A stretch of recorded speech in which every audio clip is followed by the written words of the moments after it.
വയനാട് ഉരുൾപൊട്ടൽ ദുരന്തത്തിൽ മരിച്ച എല്ലാവർക്കും ആദരാഞ്ജലികൾ അർപ്പിച്ചുകൊണ്ട് മാമ്പഴത്തിന്റെ പുതിയ വീട്ടിലേക്ക് സ്വാഗതം.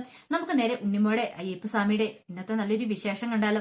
അങ്ങനെ ഇന്നത്തെ വിശേഷത്തിൽ കാണിക്കുന്ന ഒരു ചെറിയൊരു ബാലൻ, അധികം പ്രായമൊന്നുമില്ല, 10-12 വയസ്സൊക്കെ കാണുള്ളൂ. അവനിങ്ങനെ കിടന്നുറങ്ങിക്കൊണ്ടിരിക്കുകയാണ്. ഉറങ്ങണ സമയത്ത് അവന്റെ അമ്മ അരികെ കിടക്കുന്നുണ്ട്. പക്ഷെ എങ്കിൽ അവന് ഉറങ്ങണ സമയത്ത് അവന് ഉറക്കം വരുന്നില്ല. അങ്ങോട്ടും ഇങ്ങോട്ടും തിരിഞ്ഞു മറിഞ്ഞു കിടക്കുവാണ്. പിന്നീട് അവൻ പതുക്കെ എഴുന്നേക്കുവാണ് കരഞ്ഞുകൊണ്ട്.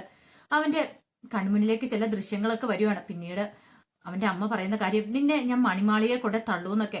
പിന്നീട് അവൻ പതുക്കെ എഴുന്നേറ്റു. ടേബിളിൽ ഇരിക്കുന്ന ഒരു ഹീറോപ്പൻ ഉണ്ടായിരുന്നു. ആ ഹീറോപ്പൻ എടുത്തു. എന്നിട്ട് അതുമായിട്ട് ഇറങ്ങി നടക്കുവാണ്. പിന്നീട് നടന്നിട്ട് അവൻ വേറൊരു വീട്ടിലേക്ക് ചെന്ന് കഥയെ മുട്ടുക. കഥയെ മുട്ടിയിട്ട് എടാ സുജ കഥക് തുറക്കാൻ പറയാണ്. ഈ സമയത്ത് അകത്തുനിന്ന്, നീ എന്താ ജീവ രാത്രിയില്, നീ ഒന്ന് കഥക് തുറന്നേ എന്ന് പറയാം. അപ്പൊ അതിനകത്തുണ്ടായിരുന്ന ഒരു ചിറങ്കൂച്ച് എന്ത് ചെയ്യണം, അവൻ പുറത്തേക്ക് വരുവാണ്. നീ എന്താ ഈ രാത്രിയില്? ഈ സമയം അവനകത്തേക്ക് അങ്ങോട്ട് കേറി. അല്ല, എന്ത് പറ്റിയടാ നിനക്ക്? അതെ, ഞാൻ ഇത് തരാൻ വന്ന. എന്താ ഈ പേന തരാനോ? നീ രാത്രിക്കാണോ ഈ പേന കൊണ്ടുതരുന്നേ? നിനക്ക് ഇത് രാവിലെ തന്നാ പോരായിരുന്നോ? അതല്ലടാ, നീ ഇന്നലെ ചെസ് കോമ്പറ്റീഷൻ നിന്നെ ഞാൻ തോൽപ്പിച്ചു. പക്ഷേങ്കില് അത് നീ എനിക്ക് തോറ്റു തന്നാന്ന് എനിക്ക് മനസ്സിലായി. പക്ഷെ ഞാൻ പോകുവാന്ന് പറയാം. പോകുവാണോ? അതിനു മുമ്പ് എനിക്ക് ഈ ഹീറോപ്പനെ നിന്റെ കയ്യിൽ ഏൽപ്പിക്കണമായിരുന്നു. അതുകൊണ്ടാണ് ഞാൻ ഇങ്ങോട്ട് വന്നേന്ന് പറയാം. അല്ല, നീ എങ്ങോട്ടാ ഈ പാതിരാത്രി പോന്നേ? നിനക്ക് എന്താ തലയ്ക്ക് ഭ്രാന്ത് പിടിച്ചോന്ന് ചോദിക്കാം. ഞാൻ പോവാ, ഞാൻ മണിമാളിയിലേക്ക് പോവാ. മണിമാളിയിലേക്കോ? ദേ ജീവ, നീ എന്താ പറയണേ? നിനക്കിത് എന്ത് പറ്റിയെന്ന് ചോദിക്കുകയാണ്. ദേ, നീ ഒരിടത്തേക്കും പോണ്ട, നിന്നെ ഞാൻ വിടില്ല എന്ന് പറയണം. വേണ്ട, ഞാൻ പോകുമെന്നും പറഞ്ഞിട്ട് അവനെ കെട്ടിപ്പിടിച്ച് അവന് ഉമ്മയും കൊടുത്തിട്ട് ജീവ എന്ന് പറയുന്ന ആ ആൺകുട്ടി അവിടെ നിറങ്ങി ഓടുവാണ്. ഈ സമയം പെട്ടെന്ന് തന്നെ സുജ അകത്തേക്ക് കയറിയിട്ട് അവന്റെ അമ്മേനെ വിളിക്കുകയാണ്. അമ്മേ, എഴുന്നേക്ക് അമ്മേന്ന് പറയണ. എന്താടാ മോനെ, എന്താ കാര്യം? അതെ, അവൻ ഇപ്പൊ ഇവിടെ വന്നിട്ടുണ്ടായിരുന്നു ജീവ. അവൻ എന്തിനാ ഈ രാത്രി വന്നേ? ദേ, നീ വല്ല സ്വപ്നം കണ്ടതായിരിക്കും. ഇല്ലമ്മേ, അവൻ മണിമാളികയിലേക്ക് പോയെന്ന് പറയാ. എടാ, നീ ഉറക്കത്തെ സ്വപ്നം കണ്ട വന്ന് കിടക്കാൻ നോക്കിയേ. അല്ലമ്മ, ഇങ്ങോട്ട് നോക്ക്, ഈ പേന എനിക്ക് അവൻ തന്നു. അയ്യോ, ഇത് എന്ത് പറ്റിയടാ മോനെ? അറിയില്ല, അവൻ മണിമാളികയിലേക്ക് പോവാന്ന് പറഞ്ഞ് പോയെന്ന് പറയണേ. പെട്ടെന്ന് തന്നെ അവര് അപ്പുറത്തേക്ക് ഓടുവാണ്. അപ്പുറത്തെ വീട്ടിൽ ചെന്നിട്ട് കഥയെ മുട്ടും. അപ്പൊ കഥ തുറന്നു കിടക്കണം. മുട്ടാനായിട്ട് അങ്ങോട്ട് ചെല്ലുമ്പോഴും കഥ തുറന്നു കിടക്കുന്നുണ്ട്. അകത്തേക്ക് കയറി കഴിഞ്ഞപ്പോ ജീവയുടെ അമ്മ നല്ല ഉറക്കമായിരുന്നു. പിന്നീട് അവരെ കുലിക്ക് വിളിക്കുക. ലീലേ, എഴുന്നേക്ക് ലീല എന്ന് പറയണം. അങ്ങനെ ലീല എഴുന്നേറ്റു. എന്താ കാര്യം? അതെ, ജീവയ്ക്ക് എന്ത് പറ്റി? അയ്യോ, എന്റെ മോൻ എന്തേന്ന് ചോദിക്കാം. അവൻ മണിമാളിയിലേക്ക് പോയെന്ന് പറയണം. നീ എന്താ പറയണേന്ന് ചോദിക്കണം. അതെ, അവൻ മണിമാളിയിലേക്ക് പോയെന്ന് പറയണം. സതി, നീ വെറുതെ കളി പറയല്ലേ. കളി പറഞ്ഞല്ല, സത്യമായിട്ടുള്ള കാര്യ. അവൻ ഇപ്പൊ വീട്ടിൽ വന്നിട്ട് പോയതുള്ളൂ. അയ്യോ, എനിക്ക് എന്റെ മോനെ രക്ഷിക്കണം. അതെ, നിന്നോട് പലപ്പോഴും പറഞ്ഞിട്ടുണ്ട് അവനെ ഇങ്ങനെ കുറ്റപ്പെടുത്തി സംസാരിക്കില്ലെന്ന്. എപ്പോഴും നീ അവനോട് പറയാനുണ്ടായിരുന്നല്ലോ മണിമാളിയിലേക്ക് കൊണ്ടേ തള്ളൂന്നല്ലേ. ഇപ്പം നിനക്ക് മനസ്സിലായല്ലേ? കേട്ട് മടുത്ത് കാണുമായിരിക്കും. അതുകൊണ്ടായിരിക്കും അവൻ പോയത്. ഈ സമയം ലീല പറഞ്ഞു, അതെ, എനിക്കിനി ഇവിടെ നിൽക്കാൻ പറ്റില്ല, എനിക്ക് എന്റെ മോനെ രക്ഷിച്ചാൽ മതിയാവുള്ളൂ എന്നും പറഞ്ഞുകൊണ്ട് ഓടി ഇറങ്ങി പോവാണ്. അങ്ങനെ ഓടി ഇറങ്ങി പോകുക. ആ സമയം അവിടെ നിൽക്കാനും പറഞ്ഞുകൊണ്ട് അങ്ങോട്ട് പുറകെ സതിയും സുജയും കൂടെ ചെല്ലുന്നുണ്ട്. അങ്ങനെ അവർ ഓടുക. ഈ സമയത്ത് ജീവ നടന്നുകൊണ്ടിരിക്കുക. ജീവ ആ മണിമാളിയെ ലക്ഷ്യം വെച്ചിങ്ങ് നടക്കുക. ഈ സമയത്ത് ഒരു കുരങ്ങൻ ഒരു മരത്തിന്റെ മുകളിൽ നിന്നെല്ലാം കണ്ടുകൊണ്ടിരിക്കുന്നുണ്ട്. അവൻ എങ്ങനെ ചെല്ലുവാണ്. അവിടെ ചെന്നിട്ട് അവിടെ ഒരു മണിയുണ്ട്, വലിയൊരു മണി തൂക്കിയിട്ടുണ്ട്. ആ മണി അടിക്കുവാണ്. ആ മണി 2-3 പ്രാവശ്യം അടിച്ചു. ഈ സമയത്ത് അങ്ങോട്ട് ഓടി വന്ന ലീലയും സതിയും അവരെല്ലാരും കൂടെ ആ മണി വെച്ച് കേട്ടു. ഇത് കേട്ട ഒരു ഞെട്ടലുണ്ടായി ലീലയില്. ദൈവമേ, ചതിച്ചല്ലോ എന്റെ ഹനുമാൻ സ്വാമി എന്റെ മോനെ രക്ഷിക്കണേ, അവൻ ആപത്തിപ്പെട്ടിരിക്കുന്നു എന്ന് പറഞ്ഞ് അങ്ങോട്ട് ഓടി ചെല്ലുമ്പത്തേനും അവിടെ എങ്ങും അവനെ കാണുന്നില്ല. നോക്കിയപ്പം മണി മാത്രം അവിടെ ഉണ്ട്. വലിയൊരു ഇരുട്ടത്ത് വലിയൊരു വീടാ. മൊത്തം ഇരുട്ട് കയറി കിടക്കുന്നതുകൊണ്ട് ഒരു ഭീകര അന്തരീക്ഷം നമുക്ക് തോന്നുന്നേ. പക്ഷെ മോനെ എന്ന് പറഞ്ഞ് കഥകയെ പോയി മുട്ടി വിളിക്കുകയാണ്. പക്ഷെ എങ്കിൽ ആരും കഥക തുറന്നില്ല. അവിടെ കിടന്ന് മുട്ടി പൊട്ടി കരയുവാണ്. ഇങ്ങനെ ലീല അവസാനം പറഞ്ഞു, അല്ല, ഞാനെന്തിനാ ഈ കഥയെ മുട്ടുന്നേ? കഥയെ മുട്ടിയിട്ട് കാര്യമില്ല. അവനെ രക്ഷിക്കണമെങ്കിൽ ആ മണി അടിച്ചാലേ രക്ഷിക്കാൻ പറ്റുള്ളൂ. പെട്ടെന്ന് ലീല മണി അടിക്കാൻ അങ്ങോട്ട് ചെല്ലുമ്പോ ലീലനെ സതിയും അതോടൊപ്പം തന്നെ സതിയുടെ മോന് സുജയോടെ പിടിച്ചെടുത്താണ്. മാമി ഇത് എങ്ങോട്ടാ പോണേ? മാമി ഇവിടെ നിൽക്കുക, ആ മണി അടിക്കാൻ പാടില്ലെന്ന് മാമിക്ക് അറിയാൻ പാടില്ലേ? ഇങ്ങോട്ട് വന്നേന്നും പറഞ്ഞോണ്ട് ഒരു വ്യക്തി അങ്ങോട്ട് പിടിച്ചോണ്ട് പോവാണ്. അപ്പൊ അതിനകത്ത് എന്തോ ഒരു കാര്യമുണ്ട്. ആ മണി അടിച്ചിട്ടുണ്ടെങ്കിൽ അവിടെ എന്തോ ഒരു പ്രശ്നമുണ്ട്.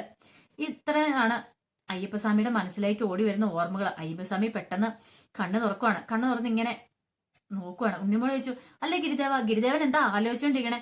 ഇച്ചിരി സമയം ആയല്ലോ, ഭയങ്കര ആലോചനയിലാണല്ലോ.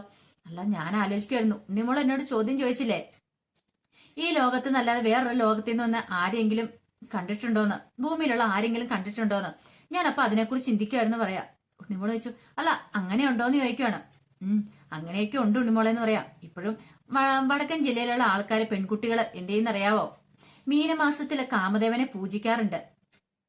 അവര് കാമദേവന്റെ രൂപം ഉണ്ടാക്കി മാല കെട്ടി ചാർത്താറൊക്കെ ഉണ്ടെന്ന് പറയണം. ആഹാ, അത് കൊള്ളാലോ.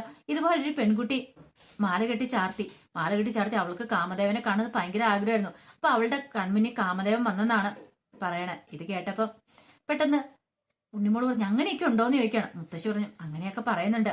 അതെ, ഞങ്ങളുടെ നാട്ടിൽ ഒരു പെൺകുട്ടി ഉണ്ടായിരുന്നു. അവള് സന്ധ്യാസമയത്ത് വിളക്ക് വെച്ചു. കാണാനും ഭയങ്കര സുന്ദരിയായിരുന്നു. അപ്പൊ അവൾക്ക് പരിചിതമല്ലാത്തൊരു മണം മൂക്കിലേക്ക് അടിച്ചു കയറി. അത് ഗന്ധർവൻ വന്നായിരുന്നു അത്രേ. പിന്നീട് അവൾ അങ്ങനെ അധികം പുറത്തേക്ക് പോലും ഇറങ്ങിയിട്ടില്ല. ഈ സമയം ഉണ്ണിമോള് പറഞ്ഞു, ആഹാ, അത്ഭുതമായിരിക്കുന്നല്ലോ. ഈ സമയം ഗിരിദേവൻ പറഞ്ഞു, അതാ ഗന്ധർവന്മാരൊക്കെ അങ്ങനെ ഇറങ്ങാറുണ്ടെന്ന് പറയണം. അപ്പൊ ഉണ്ണിമോൾ അതിനെക്കുറിച്ചൊക്കെ ചിന്തിക്കുക. അപ്പൊ ഭൂമിയിലുള്ളവരൊക്കെ ഗന്ധർവന്മാരെ കണ്ടിട്ടുണ്ടാവും അല്ലേന്ന് പറയണം. എല്ലാരും ഒന്നും കണ്ടിട്ടുണ്ടാവില്ല. ഈ സമയം വാവര് ഒരു കാര്യം കൂടെ പറഞ്ഞു, അതെ, ഉണ്ണിമോൾക്ക് ഭയങ്കര സംശയല്ലേ, ഈ ഭൂമിയിലുള്ള ആൾക്കാർക്ക് വേറെ ദേവതകളും ദേവന്മാരെയൊക്കെ കാണാൻ പറ്റുമെന്ന്. ഒരു പക്ഷേങ്കില് ഉണ്ണിമോൾക്കും അതിനെ കാണാൻ പറ്റുന്നുണ്ടായിരിക്കും. പക്ഷെ ഉണ്ണിമോൾ അത് മനസ്സിലാക്കാത്തോണ്ടായിരിക്കും എന്ന് പറയാം. ഈ സമയം ഗിരിദേവൻ വാവരെ നോക്കി ഒന്ന് ചിരിക്കുക. കാരണം അയ്യപ്പസ്വാമി കൂടെ ഉണ്ടായിട്ട് ഉണ്ണിമോൾക്ക് മനസ്സിലാകുന്നില്ല.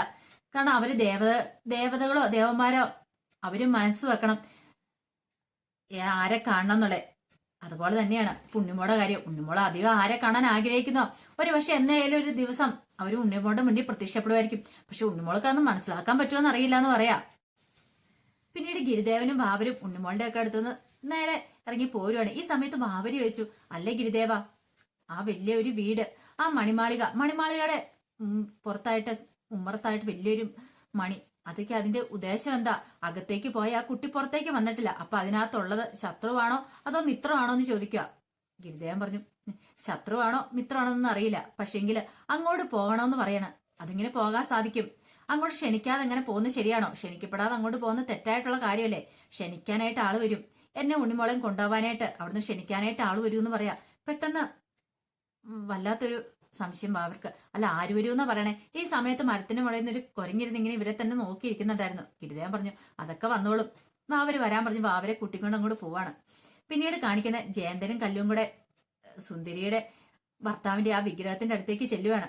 അപ്പൊ അവിടെ ചെന്ന് പ്രാർത്ഥിക്കാനായിട്ട് ചെല്ലുക. അങ്ങനെ പ്രാർത്ഥിക്കാൻ ചെന്ന് നിൽക്കുന്ന സമയത്ത് ജയന്തൻ ചുമ്മാ നിൽക്കുക. അല്ല, എന്താ കൈ കൂപ്പി പ്രാർത്ഥിക്കാൻ പറഞ്ഞിട്ട് പ്രാർത്ഥിക്കാത്തെ? ഓ, ദൈവങ്ങളിലൊന്നൊരു വിശ്വാസം ഇല്ല അല്ലേന്ന് ചോദിക്കുക. പിന്നെ എനിക്കിവിടെ നല്ല വിശ്വാസമുണ്ട്, ഞാനിവിടെ വന്ന് പ്രാർത്ഥിക്കുമായിരുന്നു. അതുകൊണ്ടാണ് ജയന്തൻ ചേട്ടനെ പോലെ ഒരാളെ എനിക്ക് ഭർത്താവായിട്ട് കിട്ടിയത്. പിന്നെ ഒരു കള്ളനും കൂടെ ആണല്ലോ. പിന്നെ കള്ളന് ഇപ്പൊ ഞാൻ കള്ളനൊന്നും അല്ല, ഇപ്പൊ ഞാൻ ഒന്നാന്തര ശില്പിയാന്ന് പറയാം. ഈ സമയത്ത് ഗിരിദേവന്റെയും വാവരുടെ ഉണ്ണിമോടെ അങ്ങോട്ട് വരവ്. കല്ലു പ്രാർത്ഥിക്കുന്ന കണ്ടു. പക്ഷെ ജയന്തൻ കൈ ഒന്നും കൂപ്പാതെ ഇങ്ങനെ നിൽക്കുക. ഈ സമയത്ത് ജയന്തനോട് ഗിരിദേവൻ ചോദിച്ചു, ജയന്തൻ ചേട്ടൻ ഇപ്പോഴും വിശ്വാസം വന്നിട്ടില്ലല്ലേ അത് ദൈവങ്ങളാന്നുള്ള കാര്യത്തില്? ഈ സമയം ഉണ്ണിമോള് പറഞ്ഞു, അല്ല ഗിരിദേവ, സുന്ദരിയും ഭർത്താവ് ശരിക്കും പറഞ്ഞ ദൈവങ്ങളാണോ? ഞാൻ പറഞ്ഞിട്ടില്ല ഉണ്ണിമോളോട് സുന്ദരിയുടെ കഥകളൊക്കെ. ഇവിടുത്തെ വനദേവതയും അതോടൊപ്പം അയ്യപ്പസ്വാമിയും കൂടെ കൂടിയിട്ടാ ഈ സുന്ദരിനെയും ഭർത്താവിനെ അവർക്ക് മോഷം കൊടുത്ത് ഇവിടെ ഈ വിഗ്രഹം ഉണ്ടാക്കി വെച്ചിരിക്കണമെന്ന് പറയാം. ഇത് കേട്ടതോ അറിയാതെ ജയന്തൻ കൈകൂപ്പി പ്രാർത്ഥിക്കുക. പിന്നീട് ജയന്തനോടായിട്ട് പറഞ്ഞു, ദൈവമേ, കാന്തൻ ചേട്ടൻ അന്വേഷിക്കുന്നുണ്ടായിരിക്കും, ഇതുവരെയായിട്ട് എന്നെ കണ്ടിട്ടില്ല.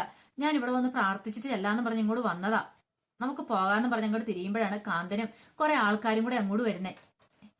അവരെ കണ്ടപ്പോ പെട്ടെന്ന് ജയന്തൻ ചോദിച്ചു, ആരാ കല്ലു, ഇത് ആരാ വരണേന്ന് ചോദിക്കണം. അവരങ്ങോട്ട് പെട്ടെന്ന് കയറി വന്നിട്ട് പറഞ്ഞു, അല്ല, ഈ കുട്ടികളാണോ കാന്തൻ പറഞ്ഞ ആ കുട്ടികളെന്ന് ചോദിക്കണം. അതെ, ഇവര് 3 പേരുമാണ് ഈ സുന്ദരിയുടെ കാവില് മോഷം കൊടുത്ത, സുന്ദരിക്കും ഭർത്താവിനും മോഷം കൊടുത്ത ഇവരാന്ന് പറയാണ്. അപ്പൊ അവരുടെ കയ്യില് കുറച്ച് ഗിഫ്റ്റ് ഒക്കെ ഉണ്ടായിരുന്നു ഇവർക്ക് കൊടുക്കാൻ വേണ്ടിട്ട്, ഉണ്ണിമോൾക്കും ഗിരിദേവനും വാവർക്കും ഒക്കെ കൊടുക്കാൻ വേണ്ടിയിട്ട്. അത്രയും കാലം അവിടെ ഉണ്ടായിരുന്ന ഒരു ശാപം അത് മാറ്റി, കിഴക്കേവാലന്തിന്റെ ശാപം മാറ്റി കൊടുത്ത് ഗിരിദേവനും ഉണ്ണിമോളും ഒക്കെയാണ് അവര് വിശ്വസിച്ചത്. അത് മാത്രമല്ല കാന്തനും. അതുകൊണ്ടാണ് കാന്തന്റെ ജീവൻ രക്ഷപ്പെട്ടത്. അപ്പം അവരെ അനുമോദിക്കാനായിട്ട് അവരങ്ങോട്ട് വരുമ്പോ ഉണ്ണിമോൾ ഇങ്ങനെ അന്താളിപ്പോടെ നോക്കി നിൽക്കുവാണ്. അപ്പൊ അതിന്റെ വിശേഷങ്ങളൊക്കെ നമ്മളിന്ന് കണ്ടത്. ഇതിന്റെ ബാക്കി വിശേഷങ്ങളുമായിട്ട് വൈകുന്നേരത്തെ പ്രമോയി വരാട്ടോ. അപ്പൊ ഒരിക്കൽ കൂടി എല്ലാവർക്കും നല്ലൊരു ദിവസം ആശംസിച്ചു നിർത്തുന്നു. നന്ദി.